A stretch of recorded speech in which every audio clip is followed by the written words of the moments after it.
In this tutorial video, I thought of doing something related to HTML and CSS. And so I'm here in freeCodeCamp site and we'll go to curriculum. I am definitely sure I butchered the pronunciation of the curriculum, but whatever, let's move on. And then we will go to responsive web design projects. I won't do all. I will focus on build a survey form. So for the survey form, what we are going to do is simply clone this form. We will simply focus on the HTML and CSS, HTML for the structuring and CSS for the designing. This simple design, we will simply clone it all. Okay, so here we are in our Visual Studio Code. Let me make it full screen. And then what we are going to do is open a folder. I will open it in my documents, let's say. Create a new folder, HTML. Let's make it freeCodeCamp HTML. Open it. Once we are here, let's create two folders. One is for the form and another one is for landing page. There we go.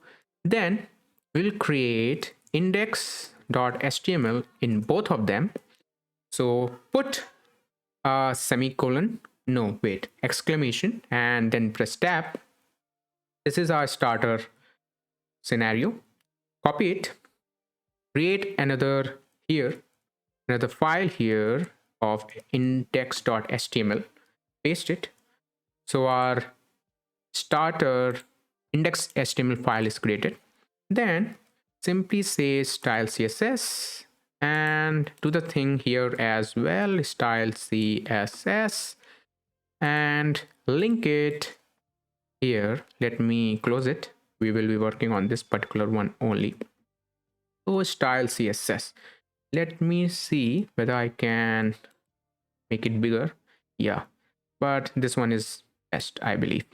Okay, now let's start with getting our Google font first. And the font that I want to use is Poppins. Go to Google Fonts. Two styles we need here. One is the regular one. Another is the semi-bold one. And let's make the bold one as well. Then copy this link here and paste it right here. Done. Then go to this particular rule here, font family, and paste it here for now. Or let's do this. We can do the root as far as the CSS variable is concerned. So this is how you define a CSS variable. Inside a colon root, you define a variable by double dash and then name of the variable and simply paste the value.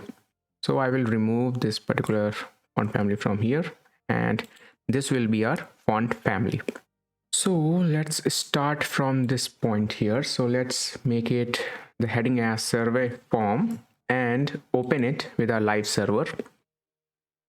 So if you do not know what this live server does, here is the extension here. So there you go, live server by Ritwik Day. Okay, install it. What this does is that it makes sure that whatever changes we make works on real time. So for example, you see this document, there's nothing in the body, and if I say hello world and save, a browser refreshes automatically and we get the hello world. So let me zoom it here as well. And so let's start with our form structuring. So let me first go to freeCodeCamp. Once I'm in the freeCodeCamp, I will go to curriculum and I will open this particular page right here. This is a form that we want to clone. The first thing that we need to understand is how to structure this code or this form, the layout of this form without thinking about the CSS. So if we look at it, our form contains one heading, one subheading, and then a complete form with all its details. Therefore, we need three things here: headings and subheading and the form. Also, our body is having a background and what we can do here is that all of these text that you're seeing, example, this one and this one is in the center. So let's start with this first. The very first thing I will do is I will create a container class. So container, this is how the emmet works. You simply do dot that denotes a class for the emmet and write the class name, press tab, and this will create a div tag. Within this, I will create a header with a class of text center. Within this header, I will write this particular h1.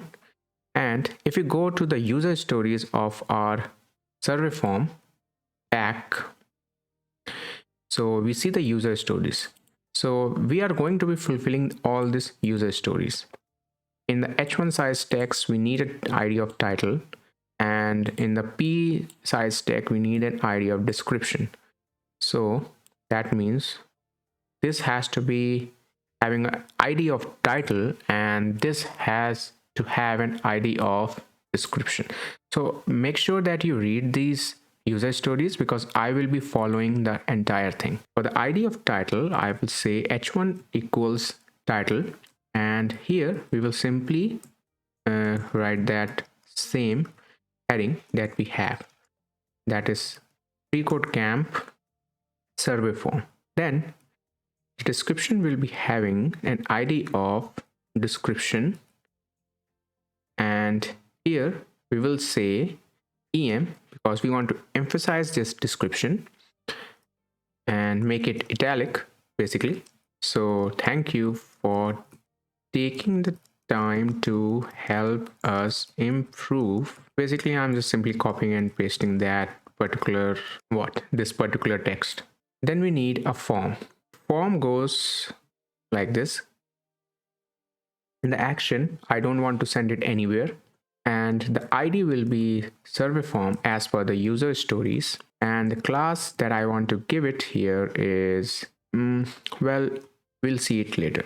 So the very first thing that we want to do inside this form is we will be making a div.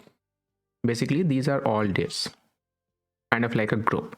And so name and enter your name, basically a label and as well as its input will come inside one div, and then the email and enter email will be in on another div, and so on.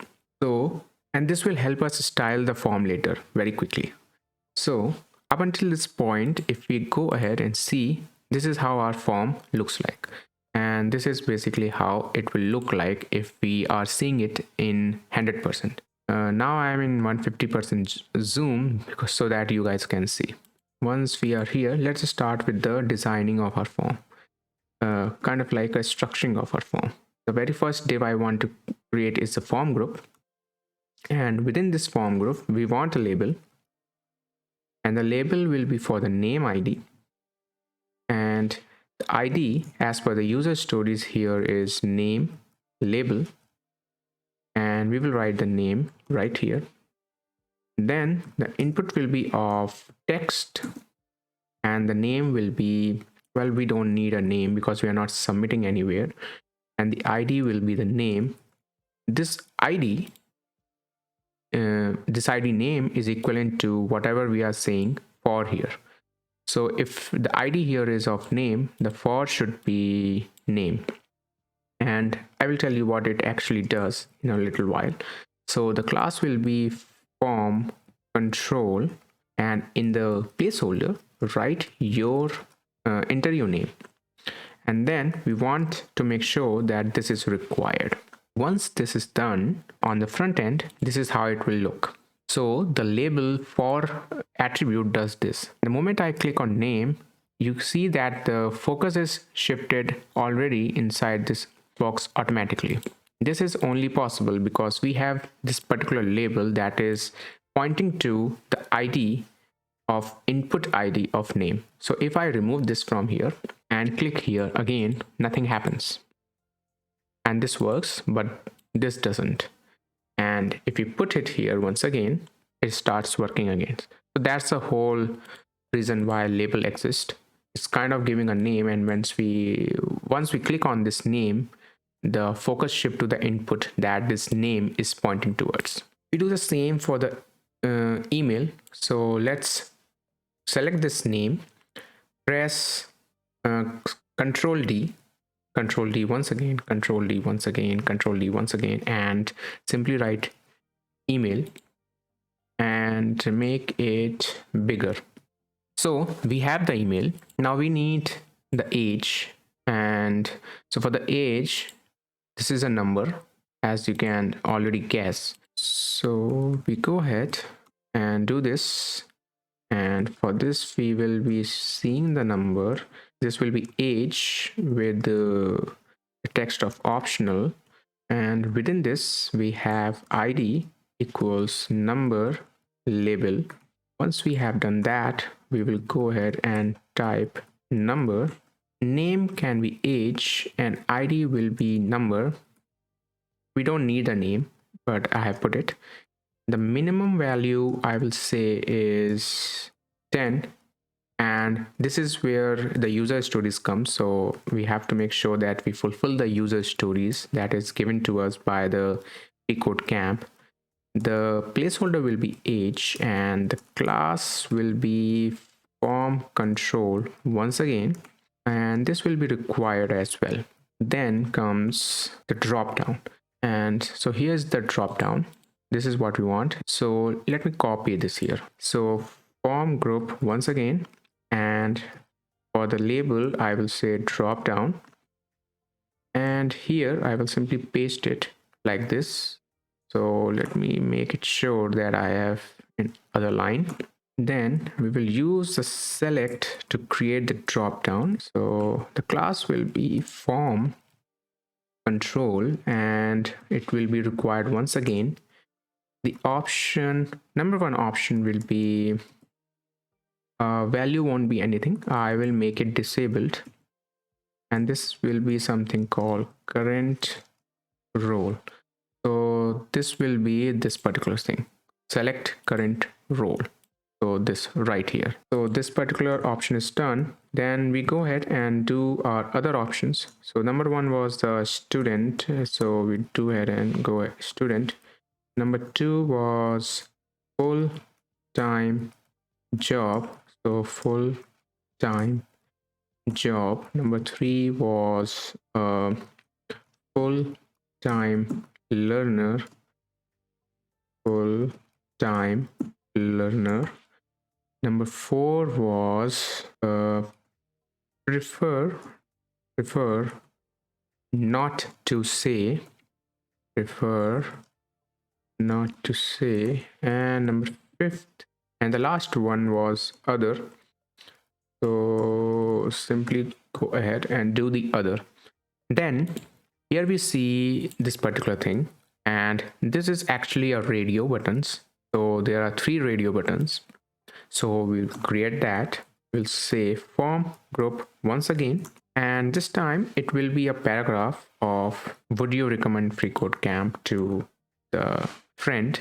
So basically this is a paragraph that I want to create, and these are labels of the radio, and these are the radio buttons. So there will be some slight difference in the structuring, and that is that since I want to make sure that these 3 are on their own separate line, I will wrap them up using paragraph tag, p tag. And if you can see here, the label is having kind of like their own name, but the label is not wrapping the input in our above structure. Here, however, for the radio, I want the input to be wrapped around the label, and the entire label thing will be wrapped in the p tag. So the p tag goes here, and within that I want a label, and there will be no for tag because I am wrapping the input inside already. So here's the label, and then the very first label that I want to wrap here is of input of radio. The radio gives us a name, so let's make the name as answer, and this id will be definitely, because that's the first thing that we want. and we want it to be checked. As you can see, this one is already checked. Then we can select any. But if you reload the page and come down, you see it's already checked. So that's why there has to be a default checked, and that's what we are making here. Once we have that, we will simply write definitely. We will then copy this entire thing 2 times, 1 and 2. For the second time, we want maybe, and for the third time, we want not sure. So for the second time, it's maybe. For the third time, it's not sure, and this will be not sure.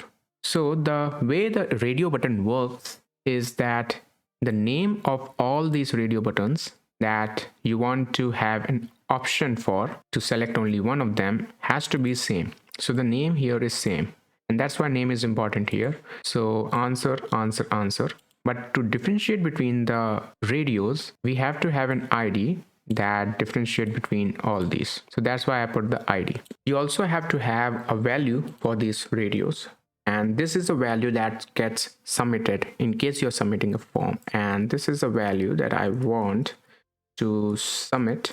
The same goes here as well. I want to submit the value of maybe, and here I want to submit the value of not sure. Okay, this gets taken care of. So if we go here, we see that all of these values are in different line. We have to remove the check attribute from these two, and when we do that, our structure behaves exactly similar to how it behaves here, except the styling part, because right now ours is quite ugly, but we are not worrying about that right now. Then we go ahead and copy this. This is again a select drop down option, so let's go ahead and do it one more time. Form group, we will go ahead with label for favorite, and within the label I paste the sentence and then select, and this will be favorite and this will be favorite as well, and then put the class once again control form control and make it required, and the very first value will be disabled once again, and we will say select an option. Then the second value will be student or challenges, and so challenges. Then we have projects, then we have community, then we have open source, then we have other, if I can spell it correctly, other. Finally, if we go ahead and see, this is a checkbox. So these are checkboxes. Let's go ahead and create a checkbox, and this time checkbox will be again inside the form group. This is our div that is separating the elements, and we will create again paragraph, and then we will create the same structure as that we created above for the radio. So paragraph, inside the paragraph we have the label to have nothing for the in the for, because we are wrapping the input inside the label, and then the input, which is going to be checkbox, and the name can be checkbox, and the ID can be anything. We don't need it. What we need is a value, and the value will be front end projects, and we can simply say front end projects, and we will do the same thing for all the rest of these, and then we'll do the same thing for these values as well. So let me paste it right here. All right, so I have completed this, writing the whole thing. So you can see everything is right here. And the next is a comment area, and this is a text area field rather than the input field that we have seen till this point. So we will write once again form group, and within that p tag, and then we will simply supply the text area, and the text area will be comment,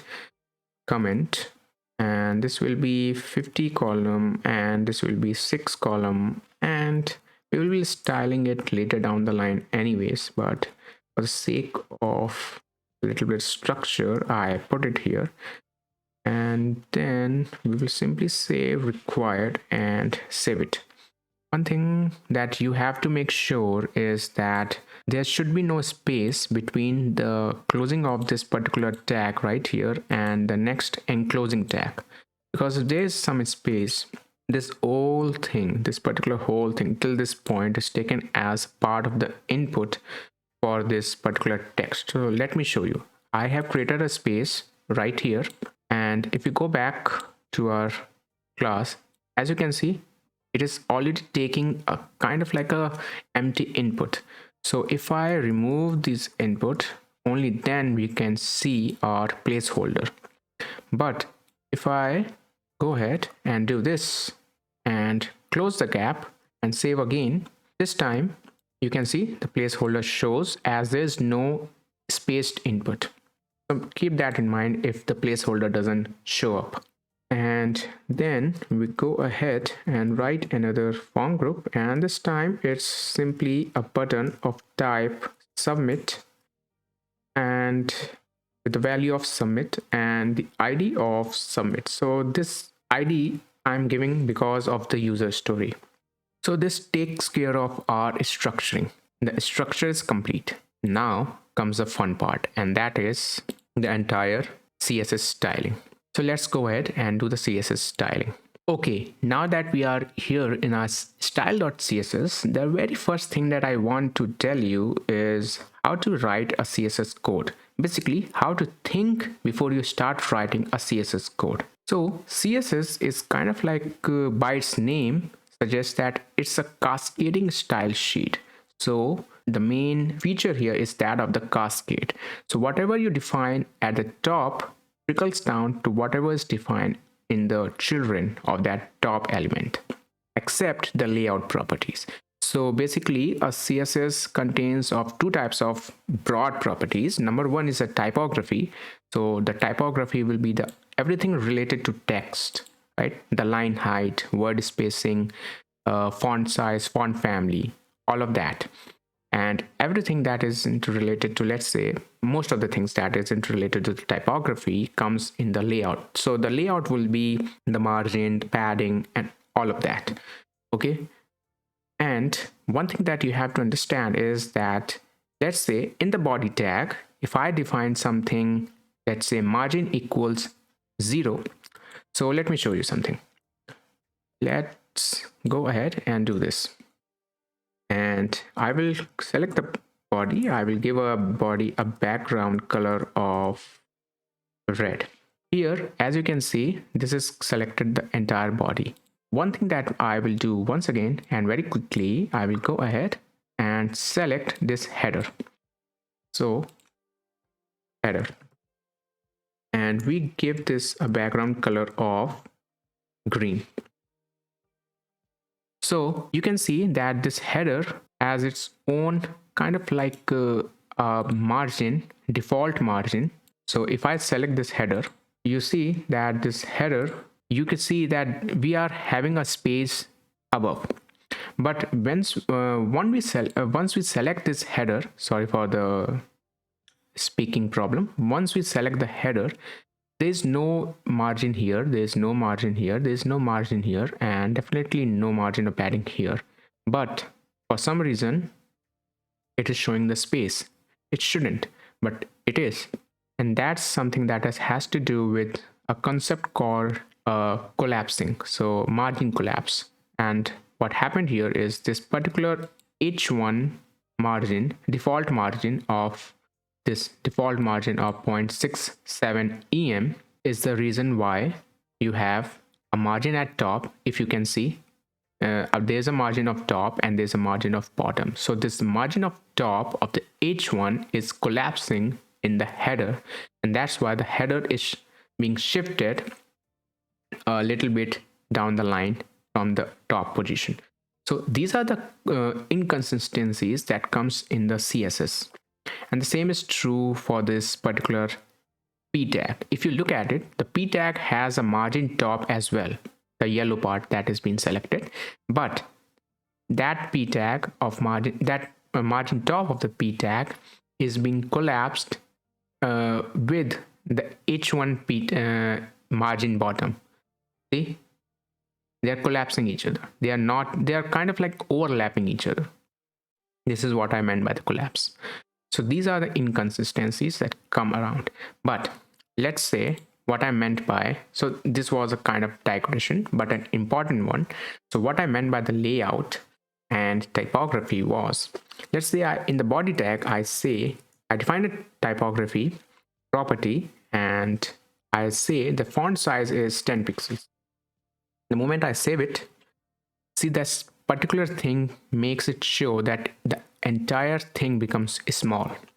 And that is because the typography is being inherited by all the body elements children. So a body contain all of these elements, header and form, are a children of body element. And that's why they inherited this typography property and value. However, let's revert back. If I have to do the margin of, say, one rem, one root element scaling, so, and press tab, there's no change here. Okay, there's no change inside the margin of H1 or header or P. If I make it 0, the body kind of takes care of itself.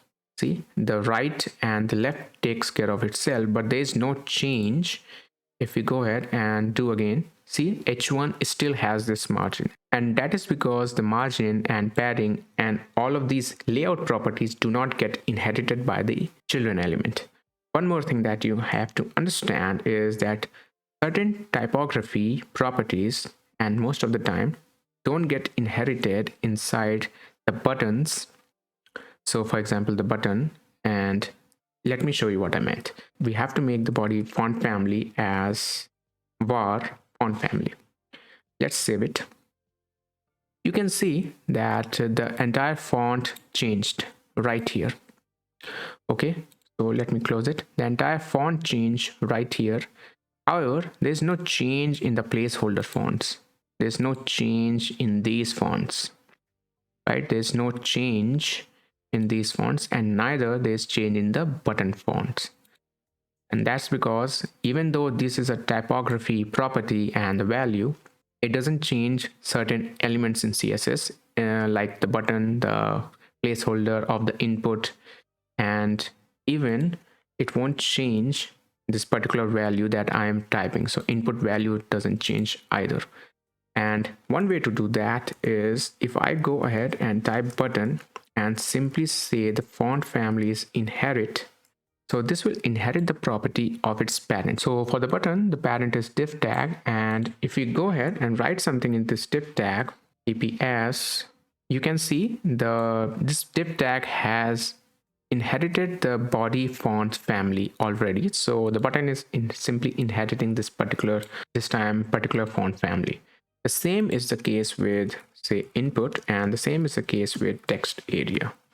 And this time you can see our font has been changed. We can do the same. We have to do the same for this as well. So this will be select. So let's go ahead and do the select for the sake of, and this time, yes. The next thing that we want is to make sure that when we write the CSS, we take care of this cascading scenario in account. So you can make it a bad thing or you can make it a good thing.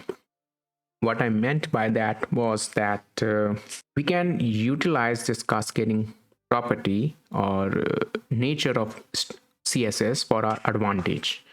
And so that's what we are going to do in here. Let's start with this particular thing.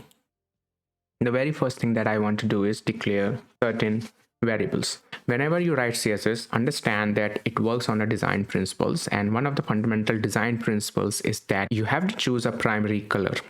And if you want the secondary color and the background color and all of that. So I will do that exactly. So I will say color white, and the color white that I want to use is F3, F3, F3. Then the color dark blue, and this will be 1B, 1B, 32. Then the color dark blue alpha. Remember, we are cloning, so I'm simply taking the values that were present in the original form. And this will be RGBA 27, 27, 50, and 0.8. 0.8. Then have the color of green, and this will be our T7AF65. Then we will have accent of left. This will be RGBA T8, 58, 158, and 0.8. And the accent of right will be RGBA and 136. 136 once again, 206 and 0.7. Then we will have the size of heading. This will be 1.125 rem. We are going to take care of sizes in response to the root element. And the size of label is something that I want to do the same. Good.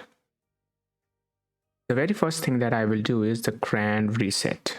And the grand reset that I want to do is for all elements, and for all elements having before, and for all elements with pseudo element of after, I want to make sure that the box sizing is border box. So the box sizing is taken care of. The box sizing, what this box sizing does is that, let me give you an example. So if I inspect this right here you can see this is called the content. Okay, if we hover here, this is called the content. When I select this header element, this is the entire thing. So this is a content, this is the padding, this is the border, and this is a margin. So right now the width is always that of the content. If I don't have this box sizing property, the width is that of this particular content. So let's select this header. We are already here. So let me make it like this so that you guys can see. Okay. Let's say that I want the width of this particular thing as 100 pixels. Let's make it 1000 pixels. 500 pixels. Okay, 500 pixels. Now, if you can see here, it shows, maybe I can zoom it right here and then come here. Okay, if you can see here, we put the width here as 500 pixels of the header, and so this content width became 500 pixels. The height is automatic. Okay? Therefore, once we put this particular padding, let's say I want to increase the padding by 10 pixels and save, you see this particular size just changed. And that's because now we have the width as 10 plus 500 plus 10, and that is 520 rather than 500. And that is because this width at this moment is only being defined for this particular content box. Okay. And if we put the border as well, let's say border of 10 pixels, solid and black, then the border comes here as well. And now this entire width of this box is 10 plus 10 plus 500 plus 5 plus 10 plus 10. So basically 520 plus 20 equals 540, around 540. But when we are writing this CSS, you might be thinking something along the line of just 500 width, but it actually becomes the width of 520, 540, 520, depending on how many pixels we have added to this particular element using the padding and border. So everything that contains the border, the padding, and the content, this is called a box in CSS. So this particular thing, that is this particular thing, this content is called the box. And when the default box sizing is simply taking account this particular content. So when we say box sizing equals border box, you can see that what it does is that the CSS will now treat the box, basically any element, which also contains the border. and by default that means also contains the padding and the content. Therefore, this time the width of 500 becomes the width of this entire border box. And so the content becomes 460, the padding becomes 10, and the border becomes 10. And so if we combine them this time, 10 plus 10 plus 460, 480 plus 10, 490 plus 10, 500. This is what it does. This entire thing becomes 500. And this gives us some kind of consistency. Okay, so that's what we did when we said grand reset. I said take all the elements, take all the before elements, pseudo elements, and take all the pseudo elements that is after, and make sure that the box sizing of all of them is border box. Great, so let's remove all this here. We don't need it. We will be using this particular background for our advantage anyways, and let's remove this ugly red color background as well. So we take care of this particular grand reset. So now comes the time to style. The very first thing that I will do is this font family is taken care of. Then the font weight that I want to set, the default font weight is 400, which is the normal font weight. Then the line height that I want to set is 1.6. You can do 1.5. I'll go ahead with 1.6. Then the background has to have a linear gradient. So if we come here, you see this is called a gradient. This bluish hue that you are seeing is a gradient color, and whatever is behind this bluish hue is our picture. So this is a site where you can get all the stock images for free. So I will paste the URL that I used. This particular image, I use this URL directly, so I will do this right here. Or you can simply save this image and then use it. So let's do that instead. So let's go to where we have created our form and save it. Here we see that pixels is here. So we will simply use this pixels for us. And this gives us this particular default background, kind of similar to this one in color and every aspect. Then what we are going to do is background size, we say it should be cover so that the image becomes kind of like centerized, like a cover. It covers the entire background. The background repeat, I want to put it on no repeat, so I don't want the image to be repeated. And the background position, I want the position to be in the center, so right here it becomes the center. And I want the color, the entire body to be, the default color of the entire body to be white, so this becomes all white, kind of like this. Then, and remember this is the typography property, so it's been inherited by everyone except these inputs. Okay, and then I want the margin to be 0, so margin 0 will make it this particular space disappear. So I want this to happen, and we are good. Then comes the utility class, so we'll make sure that this stays right here, and then let's make it the utilities. And the utility class that we want to make sure that comes here is the container. So this particular, and this entire thing is in under the container class.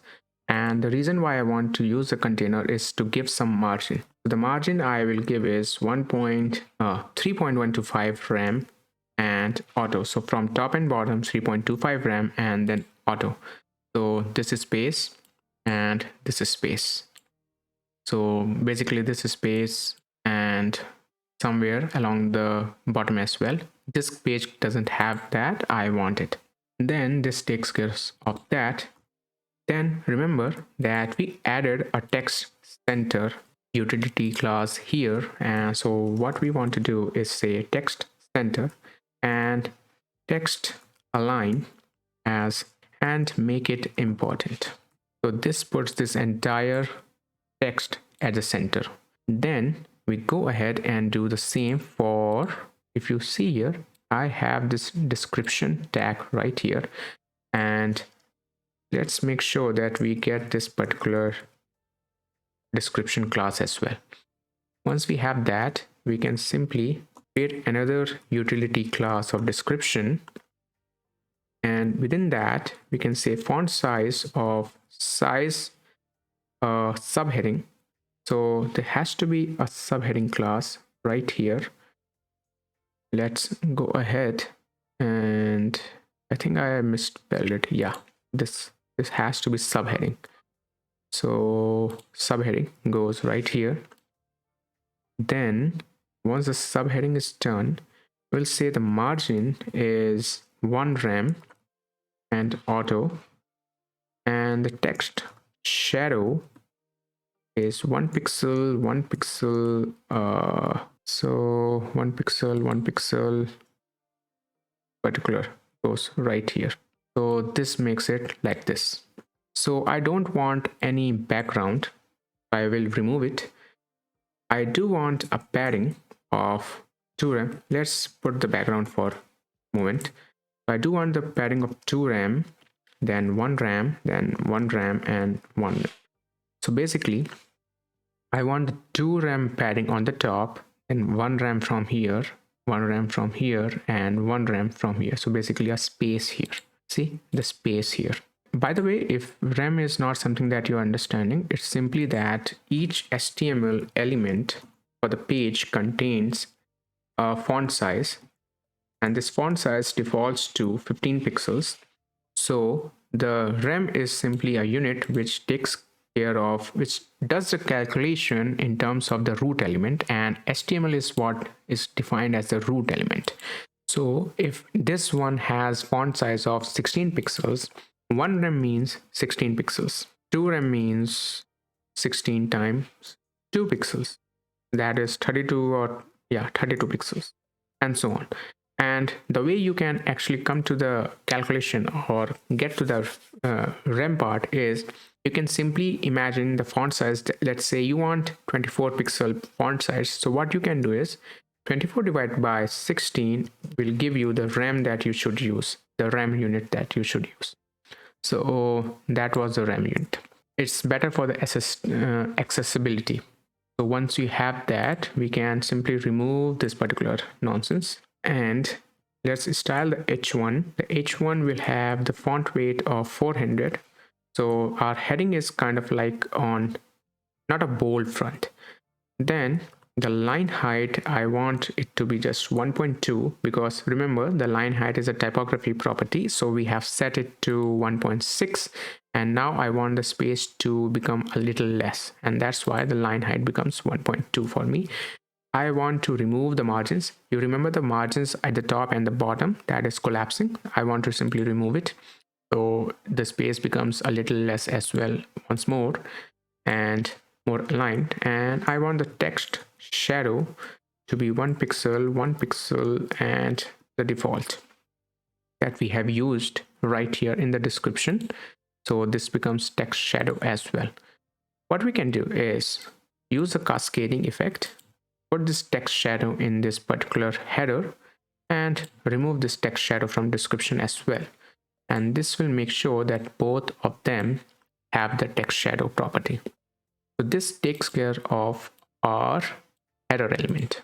Now comes the form, and this is where all the meat of our CSS styling rests for this project. So form element, the very first thing that I will need is the form element, and the background that I want for the form element is var color dark blue alpha. This will give us this entire hue. Okay, and this will make sure that a little bit of transparent dark background gives an amplified or great visuals to the front end of the white fonts that we are using.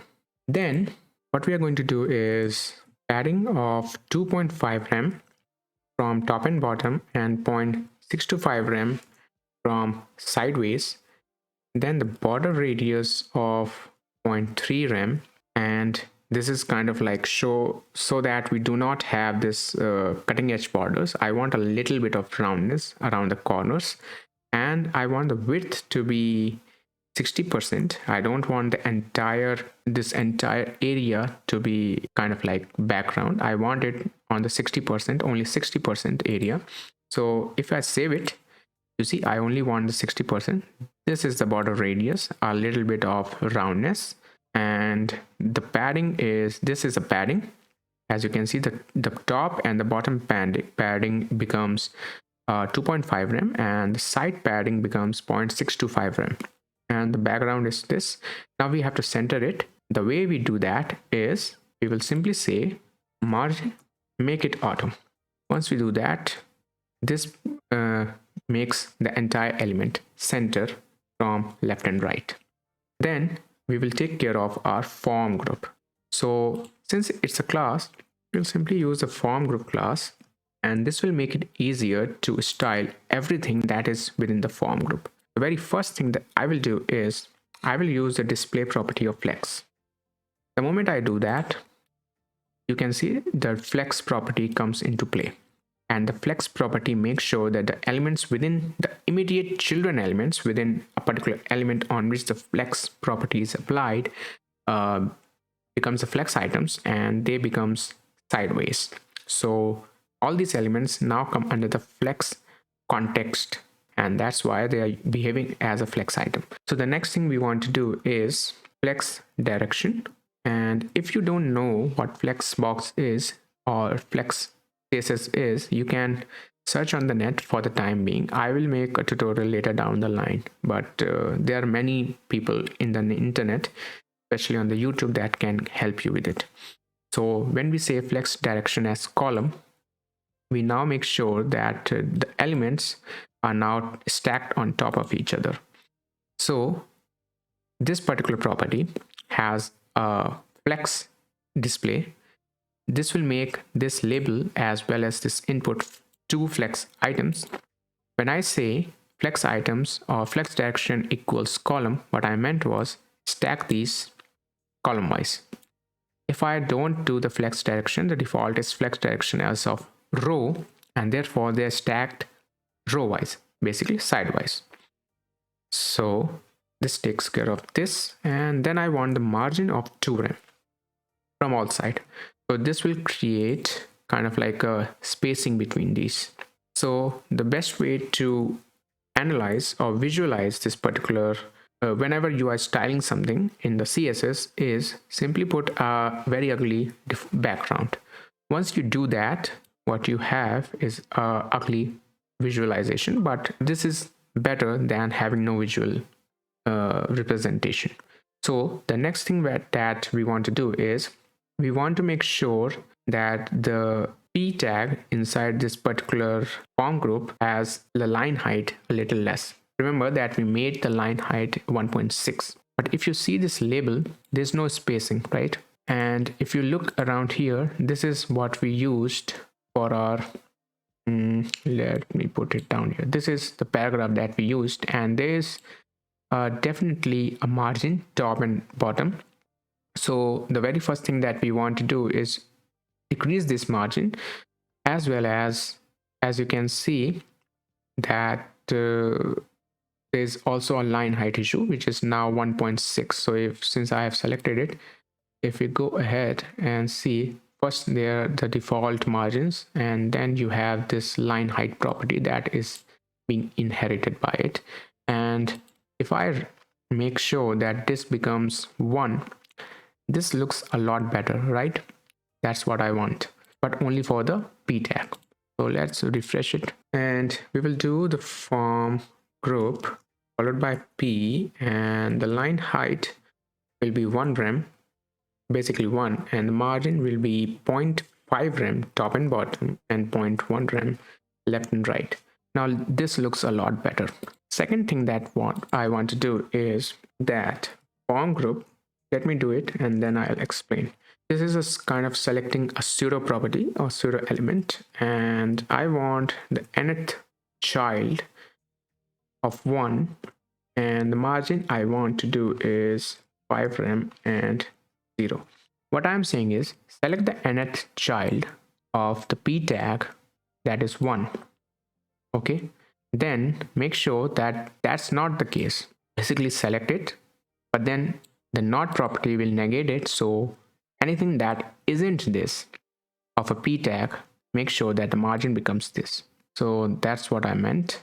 And now the next thing that I want to do is make sure that all these labels right here has the size label property. So this is what we gave the size. The font size should be of that of 1.125 rem. What I will do is I will go ahead and use the class in this particular form itself rather than in all the labels and utilize it. It's a quick hack, and utilize it for the trickle down effect of the cascading, and simply put the font size here. So size of label, yes, and this will make the label size bigger, which is equivalent to something like this. Now comes the form control. So the form control is taking care of all these inputs, basically all these inputs. We want it to make sure that it looks like this. And so here's what we are going to do for the form control. And very first thing that I want to do is make sure that it's a block. Display is already a block for default.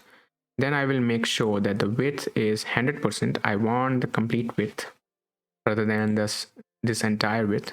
Okay, then I want the font size 1 rem, basically 16 pixels. Then I want the height to be 2.5 rem. So I want the height, that means you can see this height right here. We can do this or we can use a padding, but I will be using padding as well. So the padding is 0.375 rem followed by 0.75 rem sideways. So make sure that whenever you use the padding for button or any element, the top and bottom padding is kind of like less than the left and right padding. That will give a better visual. So you can see right here, this is a padding that I was talking about. So enter your name becomes a little bit spacey right now from the left and from the right. And then you have the border radius. I want the border radius to be 0.3 rem. Once again, I don't want the sharp corners. I want a little rounder. And the border I want is 1 pixels solid and very light color of this particular triple D. So this becomes the rounded corners, as you can see. So then we have the margin top of 0.4 rem. I want it because I want a little spacing between the label and this input tag right here. Okay, so this takes care of this particular form control, and this form control kind of like went ahead and did all the styling for all our select, and basically everywhere we put the form control. Now we have to make sure that check inputs and these radio inputs have certain width and height, because you see this is a little bit more bigger in size. That's what we want. And the way we do that is we'll say input of type radio, then input of type checkbox. Make sure the width is 1 rem and the height is 1 rem, and save it. So you can see the height and the width, the size of this box is increased. Good. Okay, this is exactly what we wanted. Next, you can see that there's certain space. I want a little bit of space between these two. If you look here, there's a little bit more space, and there's a little bit more space here as well. So this is already taken care of, but this is something that I want. And we go ahead and write, let's copy this and simply say margin right equals 0.5 rem. Now we have an ample enough space. Next comes the text area. So the text area is where our message box is contained. So text area I will say the font size, the very first thing I want is the font size to be 1.2 rem. And the padding is something that I will follow the same principle. less on the top and bottom and more on the left and right. I will make sure that the width always remains 100%. The height becomes auto, which is the default, but I will make it sure that I will write it. Border, I don't want any border. And I want the margin to be 0.5 rem and 0. This will take care of this particular area. So if we go ahead and see here, this is how we made it. A little bit bigger. I want it. Next, we have this button. So this button can be done like this. The button that we are trying to replicate is this. So it has a green background and ours is not. So the very first thing I will do is the background color of, we have a button color, so of green right here. So let's go ahead. This is a button color, but it's very ugly, right? And this is because that it contains the border. I don't want it, and it has to have a cursor of pointer, so I want the cursor to change into a click style. So let's remove the border, and the cursor becomes pointer. The next thing that I want is the color. So the background color, basically the text color, has to be color of white. Let's see how it looks right now, and it's much better, right? Then we want basically a padding around all and a little bit of size. So let's go ahead and do the padding. Padding will be 0.75 rem. Then the font size will be var of size label. And the next thing that I want to do is remove this ugly color from here. And we have cloned the entire form. Yes, our width is a little bit more, but I want that. If you don't want that, what you can do is simply come here to the particular form right here and simply decide the width that you want. Okay, it's not much of an issue. It will take care of itself. So let's make it 50. The next thing that I want to take care of is mobile responsiveness. So let's select this responsiveness and let me go ahead and do this. I hope that it's visible already. And this is a mess, right? This is complete mess. So what since I'm not following the mobile responsive layout first, designing, what I want to do is I want to go ahead in terms of sizes in a descending order. So we took care of the very high profile kind of like scenario, and the next thing that I want to do is take care of the scenario where we are trickling down the sizes. So for that, we go ahead and do the iPad Pro number 1. So the free code survey form in this should look like something better. So let's go ahead, and we don't have to worry about most things. We'll say media, and I will do all, and max width of 1141 pixels. And right here, I will select the form and I will say make the width 80%. Done. And so what this property will do is it will select all type of media. Basically ours is a screen, but I will say all type of media. You can do the screen. Let's go ahead and do this. And then the max width of 1141 pixels. So anything that has maximum width of 1141 pixel or below will have a form width of 80%. So this becomes like this, and this is much better. Okay, the next is let's start going down the line.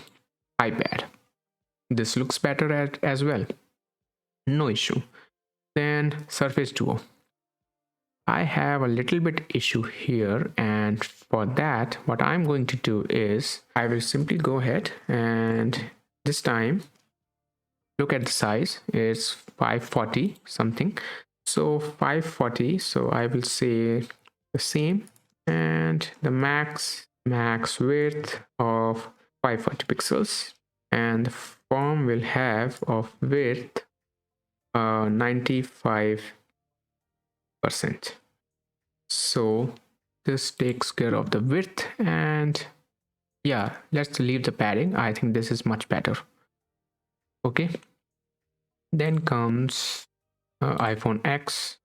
So it has a size of 375.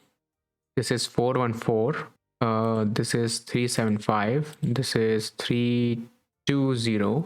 So 320, and this is even more ugly. Damn it. And then 411, then 411, then 360 and 360, and let's do ahead, and this is 280. Okay, so what we want to do is we want to make sure that whatever comes, let's make sure that I have a correct size that contains most of the sizes. Width, I will say, let's go ahead. We have 411, so let's go ahead and 440 pixels. And for this, I will say the form should be, I want to remove this padding. Basically, this padding is becoming hindrance right now. The width is fine. So the form's padding should be less. And by less, I mean this much less. This right here, it took care of the padding. Now, for the form group, if you look around here, let's select it. This particular margin is taking the toll. So if I remove it, you can see that it is much better, but we want a little bit of margin, top and bottom, not from the sideways. So we will select the form group and we will say that the margin is 1 rem and 0. This is much better. And then look at here. This has to have a little bit more lining, right? The line height has to be a little bit more because there's no spacing here. And so here's what we are going to do. We are going to say form group followed by a p tag. Then the line height will be 1.4 rem. No, 1.4. And I want to remove the margin as well as 5 rem and this particular right here. And this will make it look much better. Finally, I think this should take care of everything. Let's check all the sizes. So that's a 360. That's a 360 as well. That's looks good. Looks good. Looks good. Great. Great. Perfect. Galaxy Fold. Yeah, even in here it looks good. So if we were to flip it, looks good. Flip it, looks good. Flip it once more, good. Flip it, yep, looks good. Flip once again, great. Same is the case here, yep. And the same will be the case here, yeah. And looks good. Looks good. Looks good once again. And this looks good as well. Perfect. So we have built our entire freeCodeCamp survey form clone that we wanted. So in the next video, what I will be doing is building the product landing page. So thank you for watching this one and see you in the next one.